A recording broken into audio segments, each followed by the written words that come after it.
Gratias per plurimas, bellim agre omnibus bovis, comites atque magistri me audituris.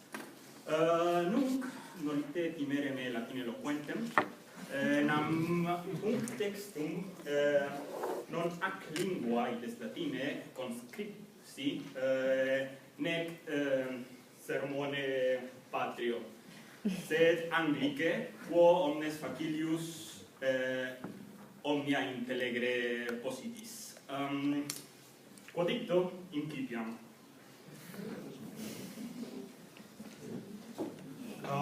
So, this is about speech act conditionals in two works of Cicero, in Verrem and Atticum.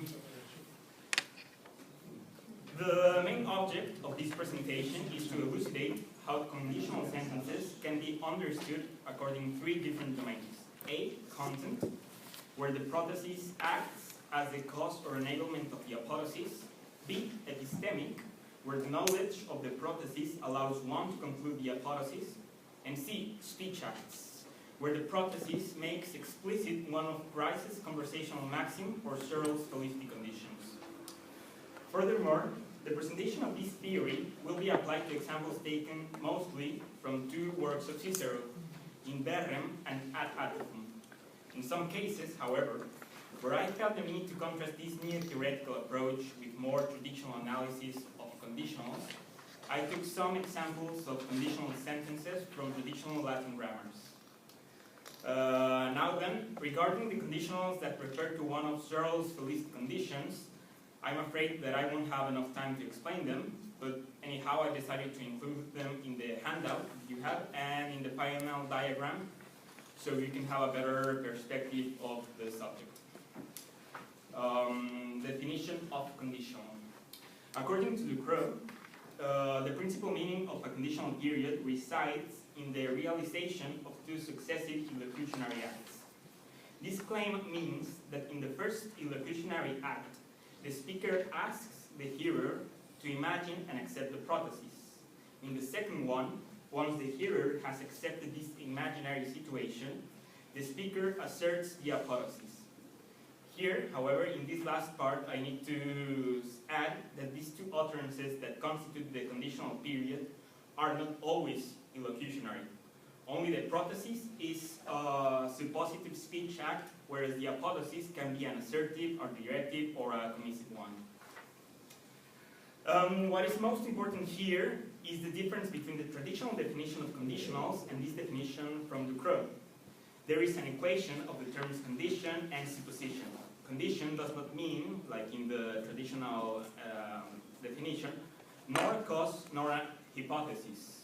Here, first of all, condition is a supposition.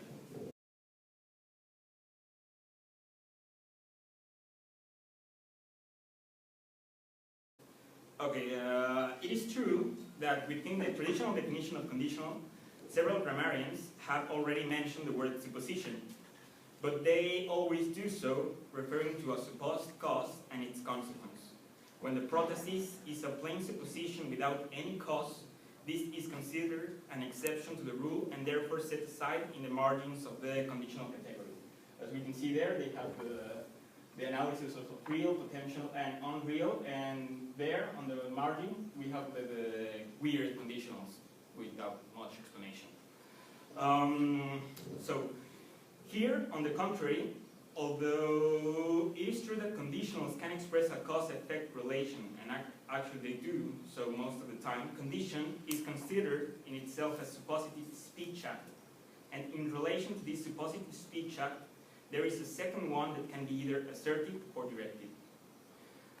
Following this definition, the great diversity of conditional sentences can be easily explained, both the prototypical cases of conditionals, such as real, potential, and counterfactual or unreal, and the marginal conditionals. Nevertheless, in order to have a better classification of conditional sentences, it is convenient to adopt Switzer's framework of three interpretative domains: content, epistemic, and speech act. Content conditional. Here, the interpretation of a causal or enabling connection between protasis and apodosis derives from the connection between a suppositive speech act and an assertive one. Example 1, si bellum omitimus pace nunquam fruemur. And example 2, si cilia tota si una voce loqueretur hoc dicere. According to this, we can understand both examples as the following.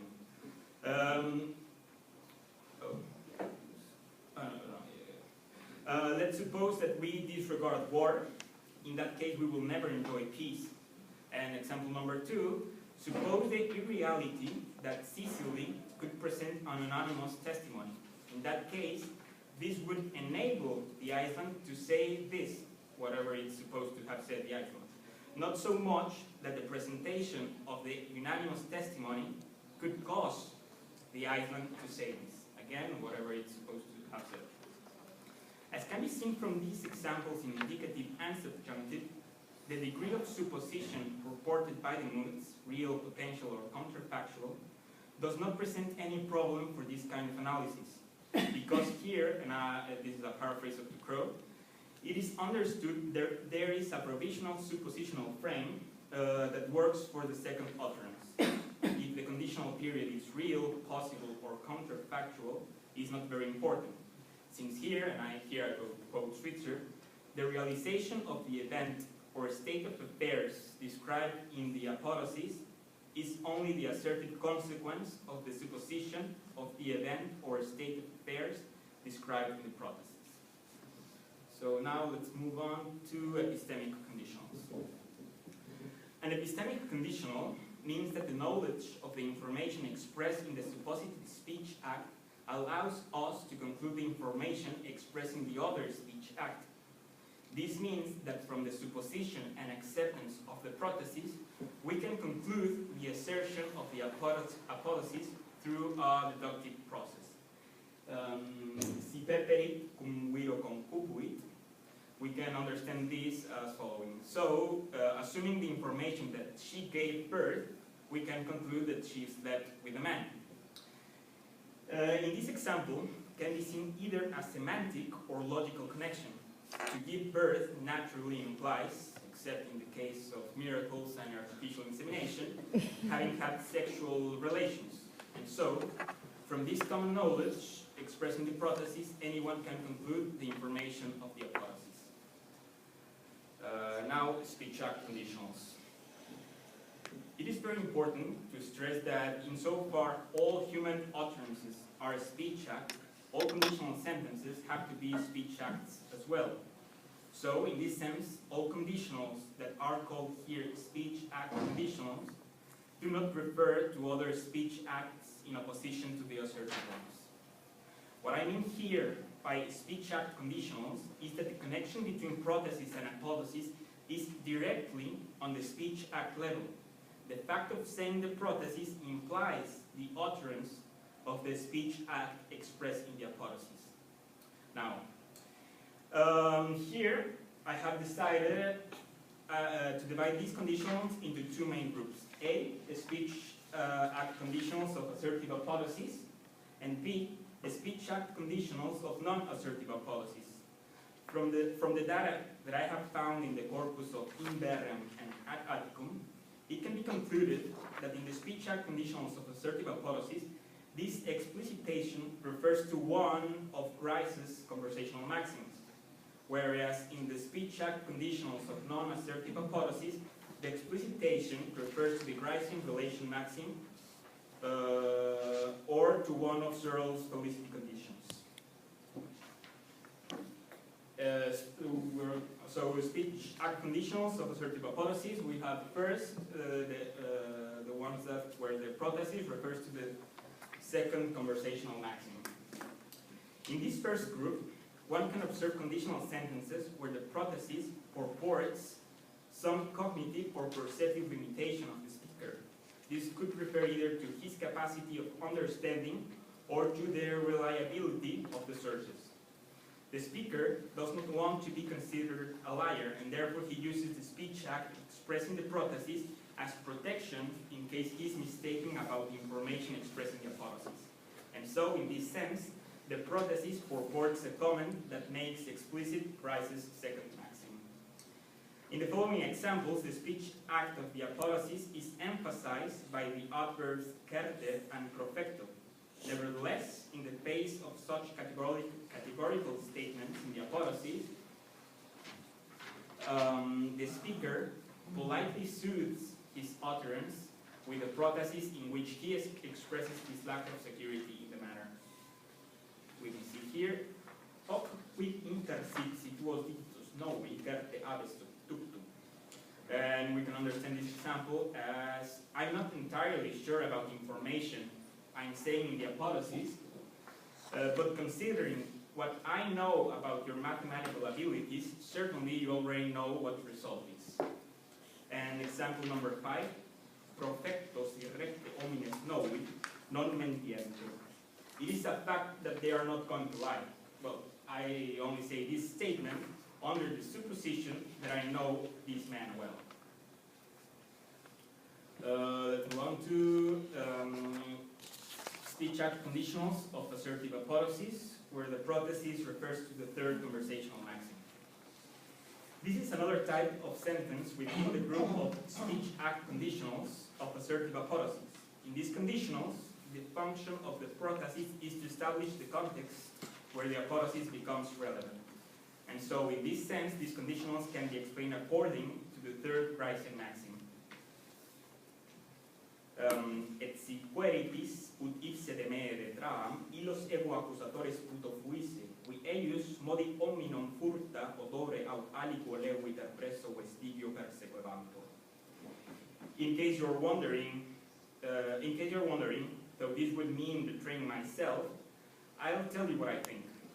Those were the prosecutors who, guided by the traces of smell or by some faint footprint, chased in this way the depths of man. Example number 7, sed judicium si queris quale fuerit incredibili exitus. But in case you're wondering what kind of trial it was, I tell you that it was one with an incredible conclusion. Here, since the protasis is the explicitation that makes relevant the utterance of the apodosis, there is no general protasis that could exemplify these conditions. The relevant information expressing the protasis always depends on the context and moment of the enunciation. Nevertheless, in a purely dialogical context, it is possible to observe a more or less lexicalized protasis. In this case, si queris. Finally, within the first group of speech act conditionals of assertive apodosis, there is one kind of conditional where the protasis constitutes the explicitation of the manner maxim. Here, however, the obscurity or ambiguity that the speaker tries to avoid is specifically some aspect of the linguistic form expressing the apodosis. In the next example, one can observe how the protasis is basically a metalinguistic reference. Whereas, anc ex cogitat rationem, si aec ratio potius quam amentia nominanda est. Verrem considers this to be a measure, supposing that this should be called a measure rather than stupidity. In the following example as well, the speaker once again tries to avoid ambiguity by questioning if what he is talking about could be a case or a trial. Sed ad rem regio, meditare versus brutum causam meam, si aec causa est contra quam nihil honeste dicipos. So we can understand this example as, I go back to what was I saying to build a case against Brutus, under the supposition that a case could be something where the defendant has nothing honest to say. Okay, so now we change to speech act conditionals of non-assertive protasis. At this point, I too should go back to that part in the traditional grammars where conditional sentences that have an imperative or adjusive or desiderative subjunctive were labeled without much explanation as variations of real conditional sentences. This, however, does not entirely agree with the definition of conditionals as supposed or cause and effect. Since it would be absurd to think that the protasis here is the cause of the order or the desire expressing the apodosis. In number 13, you have it in your handout, if the protasis were negative, Cicero could order just the opposite.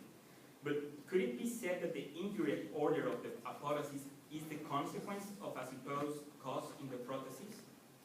And in the same way, in number 14, Cicero could desire to live in case he writes something different from what he feels. But it could not be said that the truth of the protasis makes the wish its consequence. So according to the theory presented in this paper, the act of ordering, it is the directed speech act, is, as has been said before, simply subject to the propositional suppositional frame expressing the first speech act. So again, this kind of speech act conditionals of non-assertive protasis can be explained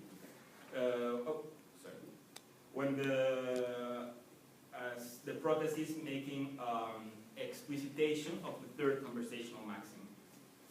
In this type of conditional, the protasis justifies, and by doing so, makes relevant the non-assertive speech act expressing the apodosis.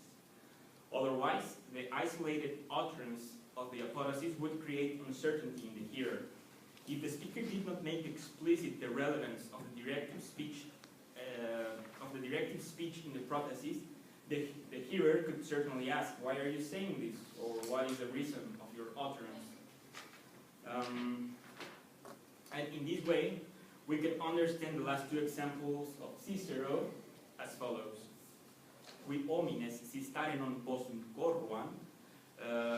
The reason why I'm saying that they should run is because I suppose that they cannot stand still. That's my supposition as a speaker. I'm not saying they should run just because. And number 14, nes in salvus aliter scrivo accentio, let me not leave. I say this in case I write differently from how I feel, not just because. This new approach to the study of conditional sentences in Latin has been achieved, on one hand, through the revision of previous bibliography on the subject, and through the comparison and union of the different theories that were found there. Ducrot had proposed to analyze conditional sentences as illocutionary speech acts. Switzer, an interpretation in three different domains: content, domain, the epistemic domain, and speech acts. Just like other linguists, Switzer had raised the possibility that the latter could refer to Grice's conversational maxims or to Searle's validity conditions. Finally, Lauerbach asserted that all conditional speech acts could actually be analyzed as either the explicitation of one conversational maxim or the explicitation of one validity condition, although she did not always explain how. On the other hand, this new approach to the study of conditional sentences in Latin has been achieved mainly through the observation of the data that I have found in two of Cicero's works. Out of 2,042 conditional sentences introduced with the conjunction C, 716 in the speech against Verrem, and 1,336 in the letters to Atticus, all the conditional sentences that could be explained as a cause and its consequence were taken out, as well as all other sentences that could be understood as a completive, final, or composite clause. In the end, I was left with a total of 61 conditional sentences that could be explained as speech act conditionals. Even though this study is not an exhaustive one, since it is likely that during the research process I did not notice a few other conditional speech acts, this, however, does not prevent me from applying the theory of conditional speech acts to the language of Cicero. The 61 examples that I found, 13 in the speech against Verrem and 48 in letters to Atticus, allow me to conclude that conditional speech acts do not only exist in Latin, but also that they are quite diverse. And recognizing its existence and understanding the many ways in which it is used opens up a door to a better appreciation of the Latin language. That's it.